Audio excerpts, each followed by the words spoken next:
ভিডিওটা কয়েকদিন আগের।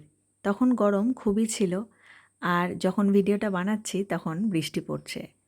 মানুষের সাথে সাথে আবহাওয়ারও কোনো গ্যারান্টি নেই। সকালে টিফিনে বানিয়ে নিয়েছিলাম ভেজ চাও। নিরামিষভাবে বানিয়েছিলাম কারণ সেই দিন বাড়িতে নিরামিষ ছিল। আমার আবার এই চাওয়ের সাথে বাদাম ভাজা বেশ ভালো লাগে। তো নিজের ব্রেকফাস্ট থালিটা সাজিয়ে নিলাম, সাজিয়ে নিয়ে খেয়ে নিলাম। নমস্কার, আমি স্বাগত জানাই সকলকে আমার এই মিনি ব্লগে। শুধু খাওয়া দাওয়ার ভিডিও দেখলে হবে? বাসন মাজার ভিডিও দেখতে হবে না? খাওয়া দাওয়া করছি, সাথে এত বাসন মাজছি। সকাল থেকে মনে হয় এটা 4 দফা বাসন মাজা হলো। কত বাসন হয়েছে দেখুন, সামান্য টিফিন খেতে গিয়ে এতগুলো বাসন। আরও কত বাসন মাজতে হয় তার নেই ঠিক। এই বললাম আজ তো নিরামিষ ছিল, তো নিরামিষের দিনে পনির একটু ভালোই লাগে। পনিরের এই রেসিপিটা আলাদাভাবে আমি শেয়ার করে দেবো, ভীষণ ভালো হয়েছিল খেতে। একটু অন্যরকমভাবে নিজের মতো বানিয়ে নিয়েছিলাম। একটু চাও বেঁচে গিয়েছিল, সেটাকে ফ্রিজে রেখে দিলাম। ছেলে বেরিয়ে যাচ্ছে স্কুলে, ওর ছিল পরীক্ষা। এবারে আকাশটা দেখুন, তাহলে বুঝতে পারবেন কেমন রোদ উঠেছে। একদম পরিষ্কার। এই আকাশটা দেখতে যেমন ভালো লাগে, সহ্য করাও কিন্তু কঠিন।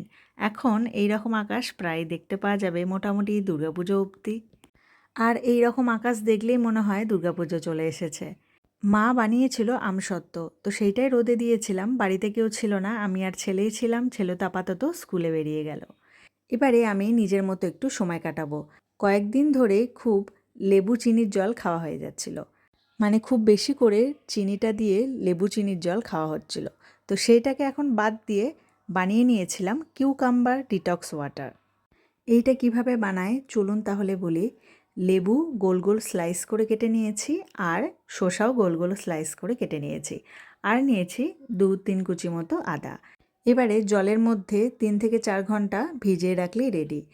আমার তো এটা ঠান্ডা ঠান্ডায় বেশ ভালো লাগে, সেই জন্য আমি এটা বানিয়ে ফ্রিজেই রেখে দিই। আপনারা চাইলে এর মধ্যে পুদিনা পাতাও দিতে পারেন, তবে আমার কাছে ছিল না বলে আমি পুদিনা পাতা ব্যবহার করিনি। একটা কথা বলে রাখি, এটা খেতে অতি বাজে।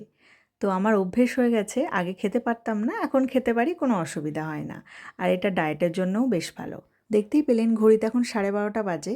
এবারে বাকি কিছু রান্না আছে সেইটাই করে নেব। সেই দিন বানাচ্ছিলাম দুধ পোলাও। পোলাও তো মাঝে মধ্যেই বানানো হয়ে থাকে, তবে দুধ পোলাওটা একটু কমই বানানো হয়। তো আজকে বানিয়ে নিচ্ছিলাম দুধ পোলাও। পোলাও আগে খুব একটা ভালো ঝরঝরে হতো না, তবে এখন প্রায় দিনই করতে করতে একদম পারফেক্ট হয়ে গেছে। কথা বলতে বলতে আমার লাঞ্চ রেডি। বানিয়ে নিয়েছিলাম ঝরঝরে দুধ পোলাও, আর সাথে মৌরি বাটাই, আলুর দম, পনিরের একটা রেসিপি, আর সকাল বিকাল দুপুর রাত্রিবেলা আম তো চলছে। ব্যাস, এবার খেয়ে নেওয়ার পালা। সকলে ভালো থাকবেন, সুস্থ থাকবেন। ফিরে আসবো অন্য কোনো ভিডিও নিয়ে। ভিডিওটা কেমন লাগলো অবশ্যই জানাবেন।